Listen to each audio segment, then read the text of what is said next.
Hello my dear student, you are welcome in your YouTube channel New Success Classes। मैं राधा आप सभी का स्वागत करती हूँ अपने YouTube चैनल पर। आज मैं यहाँ पर लेके आई हूँ आप सभी लोगों के लिए इंग्लिश लैंग्वेज। इंग्लिश लैंग्वेज है क्या, आप सभी लोग समझेंगे और जानेंगे। सबसे पहले हम आप सभी से बात करते हैं कि इंग्लिश एक भाषा है या फिर कोई सब्जेक्ट। हमारे साथ के कई छोटे बच्चे ऐसे होते हैं जो इंग्लिश को एक सब्जेक्ट समझते हैं। उन्हें ऐसा लगता है कि ये एक सब्जेक्ट होता है, इसकी हमें तैयारी करनी पड़ती है, पेपर देना पड़ता है। नहीं, ऐसा नहीं है। ये हमारी एक भाषा है, जैसे कि हमारी हिंदी भी एक भाषा है, पंजाबी भी एक भाषा है, तेलुगु भी भाषा है। ऐसी अन्य कई भाषाएं हैं जो भाषाओं के रूप में होती, वैसे एक इंग्लिश भी हमारी भाषा ही है। यह मेरा पहला वीडियो है, हो सकता है इसमें हमारी मिस्टेक हो सकती हैं, तो आप सभी लोग हमें सजेस्ट अवश्य करें। चलिए हम लोग समझते हैं अंग्रेजी एक सब्जेक्ट है या फिर कोई भाषा। तो हम आप लोगों को बता दें कि अंग्रेजी एक हमारी भाषा है। जैसे कि आप लोग हिंदी के बारे में तो जानते ही होंगे, हिंदी हमारी एक भाषा है। जैसे कि हमारी पंजाबी भी एक भाषा है, तेलुगु भी भाषा है। ऐसी आदि कई भाषाएं होती हैं जो हमारे भारत देश में बोली जाती हैं। वैसे ही एक इंग्लिश भी हमारी भाषा है। हम लोगों में दिक्कत हो जाती है कि हम हिंदी बहुत अच्छे से बोल लेते हैं, लेकिन इंग्लिश बोलने में बहुत ही ज़्यादा घबराहट होती है और इंग्लिश हम लोग बोल नहीं पाते हैं, क्योंकि हम लोगों को ऐसा लगता है कि इंग्लिश हमारी भाषा नहीं है, कोई सब्जेक्ट है तो उसे सीखना पड़ेगा और समझना पड़ेगा। ये बिल्कुल सही है कि हम लोगों को इंग्लिश सीखनी ही पड़ती है। जैसे कि आप लोगों ने हिंदी सीखी नहीं होगी, बचपन से ही वो बोली जाती है। वो बोली इसलिए जाती है क्योंकि वो हमारी बोलचाल में रहती है, इसलिए हमें हिंदी बोलने में कोई घबराहट नहीं होती है। लेकिन इंग्लिश बोलने में बहुत ही ज़्यादा घबराहट होती है। इसलिए होती है क्योंकि इंग्लिश हमें डेली बोलचाल में नहीं लानी होती, इसी वजह से। तो हम लोग सीखते हैं कि अंग्रेजी को हम लोग सरल कैसे बनाएं। अंग्रेजी भाषा को सरल बनाने के लिए कुछ उसके टर्म्स होते हैं, उसी के लिए हर किसी भाषा के टर्म्स होते हैं। जैसे कि हिंदी सीखने के लिए आप लोग सबसे पहले वर्णमाला सीखते हैं, जैसे आ से लेके ज्ञ तक के अक्षरों को सीखते हैं। उसी तरीके से हम लोगों को इंग्लिश में भी ए से लेके जेड तक अक्षरों को सीखना पड़ता है।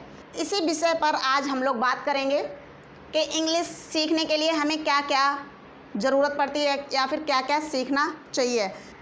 तो चलिए हम लोग सीखते हैं कि अंग्रेजी को सरल कैसे बनाया जाए।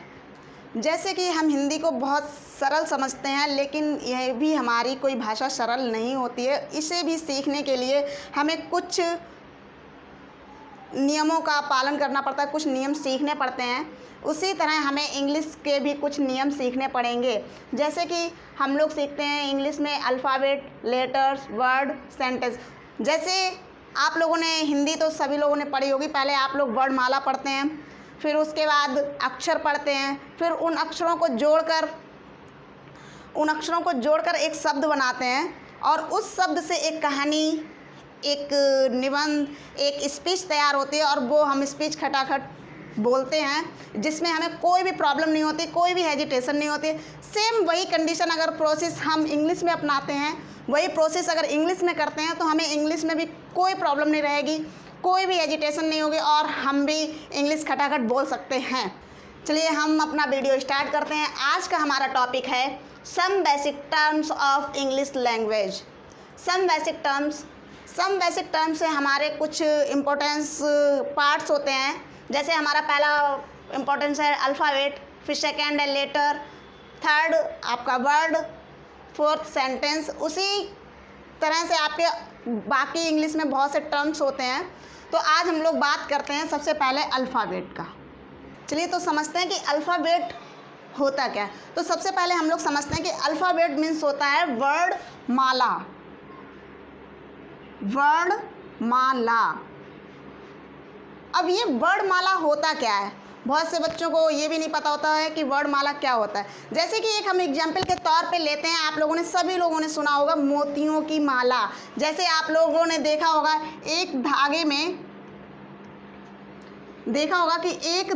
में बहुत से मोती होते हैं। ये बहुत से मोती हो गए, जब एक धागे में मोतियों को मिला के बनाते तो उसी को हम लोग बोल देते हैं मोती माला।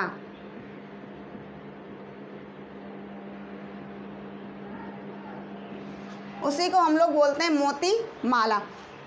इसी तरह अगर हम कई वर्ड को एक ग्रुप में लिखेंगे, जैसे कि हम लोग देखते हैं ABCD,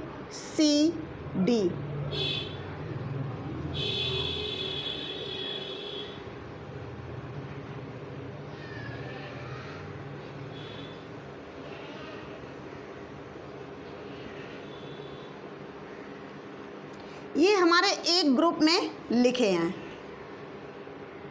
जब एक ग्रुप में लिखे हैं तो इसी ग्रुप को हम लोग बोलते हैं वर्णमाला, वर्णमाला। और जिसे इंग्लिश में हम लोग कहते हैं अल्फ़ाबेट।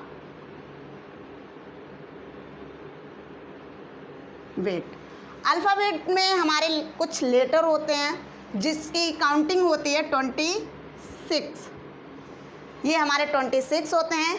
इसमें ये जो 5 होते हैं 5 वॉवेल्स होते हैं और 26 कॉन्सोनेंट्स होते हैं।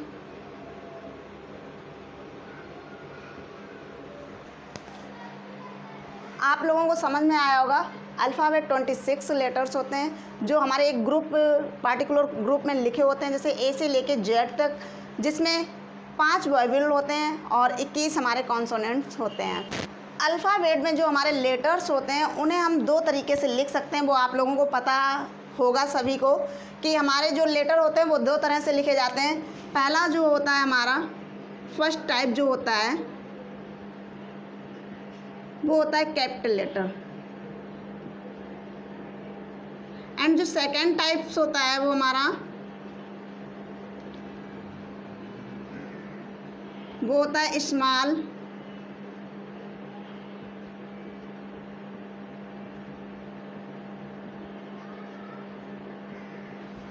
लेटर्स। सबसे पहले इंग्लिश सीखने के लिए हमें उसकी जड़ पर जाना चाहिए। उसकी जड़ क्या होती है उसे हम सीखेंगे कैसे, उसकी मेन पकड़ क्या होती है। जिस दिन हमने इस पकड़ को देख लिया या समझ लिया उस दिन से आधी इंग्लिश हम लोगों को पहले से ही आ जाती है। तो पहली जड़ या पहला कदम या पहली सीढ़ी हमारी अल्फ़ाबेट होती है, जो हमें केजी या नर्सरी क्लास में ही सिखा दिया जाता है, ए से लेके जेड तक। वो आप लोग पहले से ही सीख लेते हैं। उसके बाद हमने इतना सीख लिया तो इससे हमारी ये ज़रूरी नहीं कि हमारी भाषा कंप्लीट हो जाए, नहीं। अभी तो हमने एक सिर्फ पहली सीढ़ी चढ़ी हुई है, पहला कदम रखा हुआ है इंग्लिश में। आगे जैसे ही हम लोग बढ़ते जाएंगे वैसे ही हमारी इंग्लिश और इजी और सरल होती जाएगी। उसके बाद अल्फ़ाबेट के बाद हमारा सेकंड पॉइंट आता है लेटर। अब हम दूसरे पॉइंट पे बात करते हैं जिसको कहते हैं लेटर। सबसे पहले लेटर्स होते क्या हैं, जैसे कि हम यहाँ पे आप लोगों को लिख रहे हैं A B, तो आप लोग बताएं ये लेटर है या अल्फ़ाबेट। जैसे A और B हमने लिख दिया तो ये लेटर्स हैं या अल्फ़ाबेट हैं, तो आप लोग कहेंगे ये अल्फ़ाबेट हैं, फिर समझ में आएगा ये लेटर है, नहीं। तो सबसे पहले अभी आपको हम लोगों ने एक मोतियों का जो आपको एग्जाम्पल दिया था कि एक धागे में पिरोते हैं तो ये मोती माला वो होता है। जब हम इस माला को तोड़ देते हैं तो ये जो मोती बिखर जाते हैं, तो इसे जैसे दूर दूर जब फैल जाते हैं तो इसे हम लोग मोती बोलते हैं। उसी तरह जब अल्फ़ाबेट से बाहर अक्षरों को लिखेंगे उसी को हम लोग लेटर कहते हैं। जैसे कि एक ग्रुप में या एक लाइन में लिखे हैं, एक लाइन में लिखें तो हम लोग उसे अल्फ़ाबेट कहेंगे। अगर हम इसी को दूर दूर या दूरी दूरी पे लिख देते हैं तो इसे हम लोग एक लेटर्स बोलते हैं। अब जैसे लेटर होता क्या है, letter is part of alphabet. कहने का मतलब होता है कि लेटर एक वर्णमाला का हिस्सा है, अक्षर एक वर्णमाला का हिस्सा है।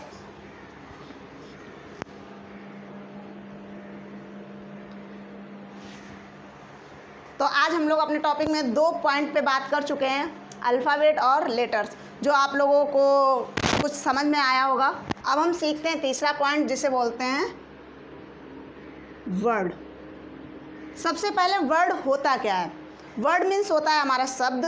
अब ये शब्द हमारा बनता कैसे है वो आप लोगों को समझाते हैं। वर्ड हमारा एक से अधिक अक्षरों को, लेटर्स को पास लिखने से जो हमारा एक पार्टिकुलर वर्ड बनता है, एक शब्द बनता है जिसका एक कोई अर्थ होता है, उसी को हम लोग बोलते हैं वर्ड। जैसे कि आप लोगों को हमने समझाया है COW, आप लोगों को ये समझ में आ गया होगा, ये लिखा है काउ। जैसे कि इसमें अगर काउंट करें तो लेटर कितने हैं, 1 2 3, इसमें लेटर हमारे हैं 1 2 3, ये हमारे लेटर हो गए, ये लेटर्स हो गए। अब इन्हें एक ग्रुप में लिखा है, एक जगह पे लिखा है, एक सीमित जगह पे लिखा, तो इसका एक अर्थ निकलता है काउ। काउ मीन्स इसका अर्थ हो गया। अब इसका एक अर्थ होता है हमारा गाय। सेम उसी तरह से जैसे आपको अगर हम लिख देते हैं यहाँ पे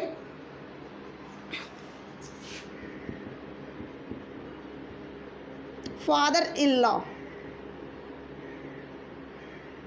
अब आप लोगों को दिख रहे होंगे इसमें लेटर अगर काउंट करेंगे तो देखिए काउंट कितने होते हैं, 1 2 3 4 5 6 7 8 9 10 11, यानी कि अगर देखते हैं तो इसमें लेटर तो 11 हुए, बट शब्द कितने हुए, तो यहाँ पे देख लो शब्द एक ग्रुप हो गया, 2 और 3, यानी कि इसमें 3 ग्रुप हो गए। तो इसका मतलब ये नहीं है कि इसका भी अर्थ 3 तरह का होगा, नहीं, ये हमारा कंपाउंड नाउन है, यानी मिले हुए नाउन है, तो इसका एक ही अर्थ होगा। सभी लोग जानते होंगे ससुर, जैसे mother in law,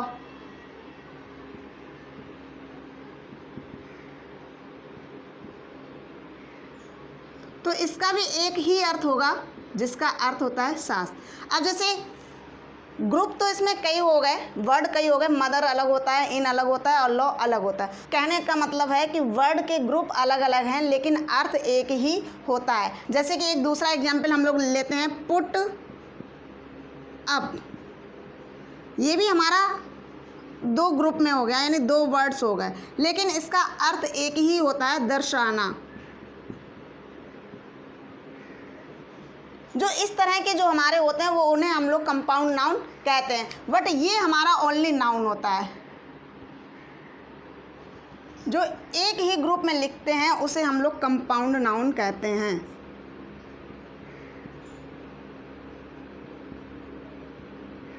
compound noun कहते हैं। आज हम अपने वीडियो में इतना ही रखते हैं। इतना तो आपको समझ में आया होगा, अल्फ़ाबेट क्या होते हैं, लेटर्स क्या होते हैं और वर्ड क्या होते हैं। रही बात सेंटेंस की, एनी टर्म्स की, तो वो हम अपने नेक्स्ट वीडियो में आपको सिखाएंगे। थोड़ा सीखिए, अच्छा सीखिए, तो आप जितना कम सीखेंगे उतना ही आपको ज़्यादा अच्छा समझ में आएगा। तो आज हम अपने वीडियो यहीं तक रखते हैं। अगर आपको हमारा वीडियो पसंद आता है तो लाइक करें, कमेंट करें और शेयर करें। अगर आप लोग हमारे चैनल पर न्यू हैं तो सब्सक्राइब करना ना भूलें। धन्यवाद।